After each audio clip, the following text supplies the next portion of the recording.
Lahko noč, umiti zobki.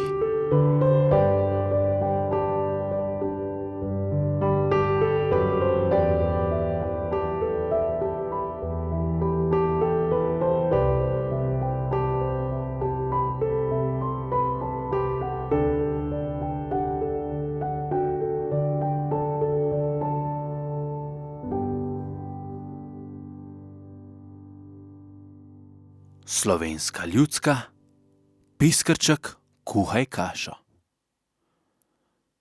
Neka uboga ženica je šla v hosto Podračje in si je napravila tako veliko butaro, da je ni mogla dvigniti na rame.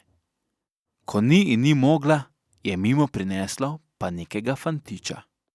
Ne gre, mati, je rekel. Ne morete butare dati na rame. Čakajte, vam bom pa jaz pomagal. In je pomagal. Je nesel ženi butaro vso pot do doma. Tam ga je ženska vprašala. Kaj ti bom dala za lon, ko si mi pomagal? Ah, kaj mi boste dali, ko ste sami tako revni? Glej, Je rekla. ti bom dala pa tale piskrček. Pa kadar boš rekel, piskrček, kuhaj kašo, se bo vselej z mlečno kašo napolnil, pa jo boš jedel. In tako je tudi bilo. Popček vzame piskrček, se tisti ženici zahvali in pravi. Bohlonej, mati, kašo pa rad jem, mi bo prav prišel. In gre nazaj domov. Od takrat naprej je vsak dan jedel svežo mlečno kašo, nikoli več ni bil lačen. Nekoč pa je moral ta popček po nekih opravkih.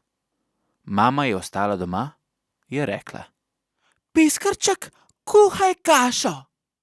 Ustaviti ga pa ni znala. Ni vedela, kaj mora reči, ko se piskrček napolni. Zdaj pa, kaša je šla čez. Kar naprej se je kuhala, da je bila že polna hiša.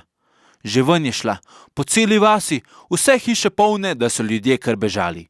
So se bali, da bodo utonili v kaši, toliko je bilo. Potem pa vendar sreča od nekod prinese tistega popčka, da je prave besede izgovoril in je piskrček nehal kuhati. Menda so jo potem pojedli. Se mlečna kaša kuhana je dobra, kaj ne? 3 dni, če ne še več, so jo jedli. Pa so jo pojedli.